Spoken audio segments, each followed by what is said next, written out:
नमस्कार दोस्तों अगर आपको सनराइजर्स हैदराबाद और कोलकाता नाइट राइडर्स के बीच खेला गया आईपीएल का 25वां और सबसे रोमांचक महामुकाबला पसंद आया हो तो आप इस वीडियो को एक लाइक ज़रूर करें। दोस्तों इस वीडियो का लाइक टारगेट हमने 400 लाइक्स का रखा है, तो दोस्तों इस वीडियो का आप दिल से लाइक ज़रूर करें। दोस्तों आईपीएल 2022 के 25वें और एक और रोमांचक महामुकाबले में आईपीएल इतिहास की दो बड़ी टीमें एक दूसरे से भिड़ी। इस बार केन विलियमसन के सनराइजर्स हैदराबाद के सामने श्रेयस अय्यर की कोलकाता नाइट राइडर्स की टीम खड़ी थी।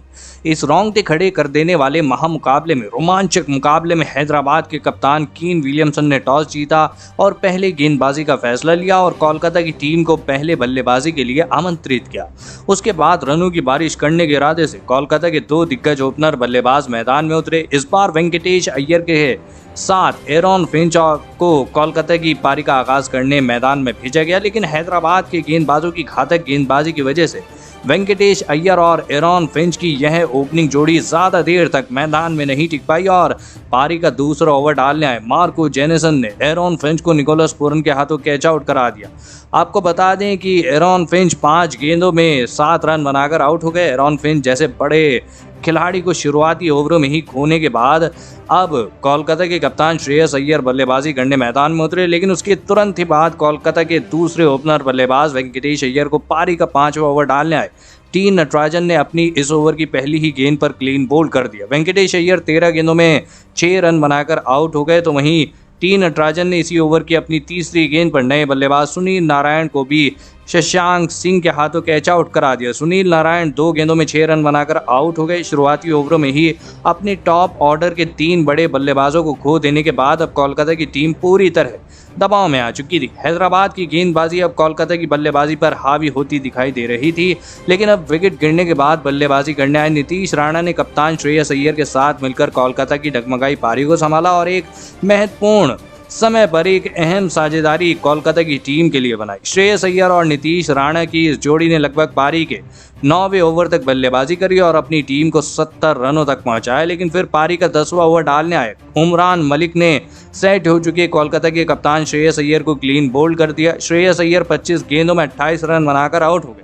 आपको बता दें कि कप्तान श्रेयस अय्यर के आउट हो जाने के बाद अब कोलकाता की टीम को एक बड़े लक्ष्य तक पहुंचाने की जिम्मेदारी नीतीश राणा के कंधों पर थी और फिर नीतीश राणा ने बेहतरीन बल्लेबाजी करते हुए नए बल्लेबाज शेल्डन जैक्सन के साथ मिलकर अपना अर्धशतक पूरा किया, लेकिन उनके साथ ही खिलाड़ी शेल्डन जैक्सन ज़्यादा देर तक मैदान में नहीं टिक पाए और उन्हें पारी का 13वां ओवर डालने आए उमरान मलिक ने टी नटराजन के हाथों कैच आउट करा दिया।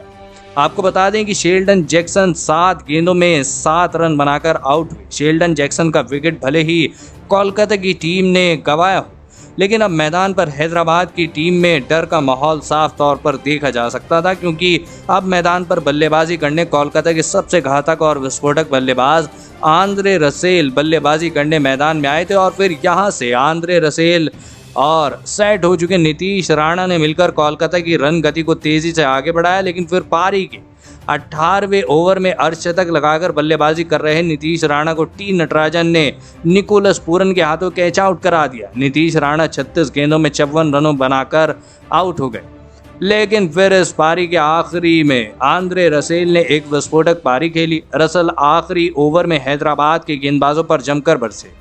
आंद्रे रसेल आखिरी के ओवरों में लगभग 190 की औसत से बल्लेबाजी कर रहे थे और इसी वजह से कोलकाता की टीम ने 175 रनों का एक विशाल लक्ष्य हैदराबाद की टीम के आगे रखा। उसके बाद कोलकाता से मिले 176 रनों के विशाल लक्ष्य का पीछा करने हैदराबाद के 2 दिग्गज ओपनर बल्लेबाज मैदान में उतरे। अभिषेक शर्मा और हैदराबाद के कप्तान केन विलियमसन के कंधों पर हैदराबाद की टीम को एक बढ़िया और विस्फोटक ओपनिंग शुरुआत दिलाने की एक बड़ी जिम्मेदारी थी, लेकिन कोलकाता की खतरनाक गेंदबाजी के आगे हैदराबाद की ओपनिंग जोड़ी ज़्यादा देर तक मैदान में नहीं टिक पाई और पारी के दूसरे ही ओवर में गेंदबाजी डालना है पैट कमिंस ने अभिषेक शर्मा को क्लीन बोल्ड कर दिया। अभिषेक शर्मा 10 गेंदों में 3 रन बनाकर आउट हो गए। आपको बता दें कि अभिषेक शर्मा जैसे बड़े खिलाड़ी के आउट हो जाने के बाद अब कोलकाता की टीम की तरफ से बेहतरीन फॉर्म में चल रहे राहुल त्रिपाठी बल्लेबाजी करने मैदान में उतरे और फिर राहुल त्रिपाठी और कप्तान केन विलियमसन ने मिलकर थोड़ी देर के लिए हैदराबाद की पारी को संभाल लिया, लेकिन फिर पारी का 6वां ओवर डालने आए आंद्रे रसेल ने बेहतरीन बल्लेबाजी कर रहे केन विलियमसन को क्लीन बोल्ड करके हैदराबाद की टीम को एक बड़ा झटका दिया। हैदराबाद के कप्तान केन विलियमसन 16 गेंदों में 17 रन बनाकर आउट हो गए। एक के बाद एक दो खिलाड़ियों के आउट हो जाने के बाद अब हैदराबाद की टीम में दबाव में थी। इतने बड़े लक्ष्य का पीछा करते हुए केन विलियमसन जैसे बड़े खिलाड़ी को खोना हैदराबाद की टीम के लिए एक बड़े सदमे की तरह था। लेकिन कप्तान केन विलियमसन के आउट हो जाने के बाद बल्लेबाजी करने आए एडन मार्करम ने सेट हो चुके राहुल त्रिपाठी के साथ मिलकर हैदराबाद की पारी को संभाला और धीमी मगर एक महत्वपूर्ण साझेदारी हैदराबाद की टीम के लिए बनाई। इन दोनों ने अपनी साझेदारी की शुरुआत धीमी करी, लेकिन सेट हो जाने के बाद ये दोनों आक्रामक बल्लेबाजी करते हुए दिखे। खास करके राहुल त्रिपाठी इस पारी में विस्फोटक अंदाज में बल्लेबाजी करते हुए दिखे। आपको बता दें कि राहुल त्रिपाठी और एडम मार्करम की इस साझेदारी को तोड़ने के लिए कोलकाता के कप्तान श्रेयस अय्यर एड़ी चोटी का जोर लगा रहे थे, लेकिन ये साझेदारी रुकने का नाम नहीं ले रही थी। इसी बीच राहुल त्रिपाठी ने अपना अर्धशतक भी पूरा कर लिया। राहुल त्रिपाठी अर्धशतक लगाने के बाद भी कोलकाता के गेंदबाजों पर अपने बल्ले से आग बरसा रहे थे।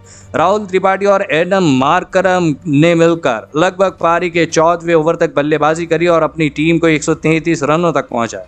लेकिन फिर पारी का 15वां ओवर डालने आए आंद्रे रसेल ने सेट हो चुके राहुल त्रिपाठी को वेंकटेश अय्यर के हाथों कैच आउट करा दिया। राहुल त्रिपाठी से 37 गेंदों में 71 रनों की विस्फोटक और मैच जिताऊ पारी खेलकर आउट हो गए। लेकिन आउट हो जाने के से पहले राहुल त्रिपाठी अपना काम कर चुके थे, जिसके चलते अब कोलकाता की टीम को आखिरी के 3 ओवरों में 18 रनों की आवश्यकता थी। मुकाबला रोमांचक बना हुआ था, लेकिन एडन मार्करम राहुल त्रिपाठी के आउट हो जाने के बाद खतरनाक बल्लेबाजी करते हुए दिखे। एडन मार्करम ने नए बल्लेबाज निकोलस पूरन के साथ मिलकर आखिरी ओवर में धमाकेदार बल्लेबाजी करके दिखाई और फिर पारी के 18वें ओवर में गेंदबाजी डालने आए पैट कमिंस की इस ओवर में लगातार 2 छक्के जड़कर मार्करम ने हैदराबाद को इस मुकाबले 7 विकेटों से कोलकाता के खिलाफ जीत दिला दी। दोस्तों, भले ही एडन मार्करम ने आखिरी के कुछ ओवरों में धमाकेदार बल्लेबाजी करके हैदराबाद की टीम को जीत दिला दी हो, लेकिन इस जीत का असली श्रेय जाता है राहुल त्रिपाठी को, जिन्होंने अपनी विस्फोटक पारी से कोलकाता जैसी खतरनाक बल्लेबाजी वाली गेंदबाजी वाली टीम को इस महामुकाबले में धूल चटा दी और 37 गेंदों में 71 रनों की एक बेहतरीन और विस्फोटक पारी खेली। तो दोस्तों, आप राहुल त्रिपाठी की इस बेहतरीन पारी के लिए उन्हें 10 में से कितना अंक देना चाहेंगे? आप अपनी राय नीचे कमेंट में देना बिल्कुल भी ना भूलें। धन्यवाद।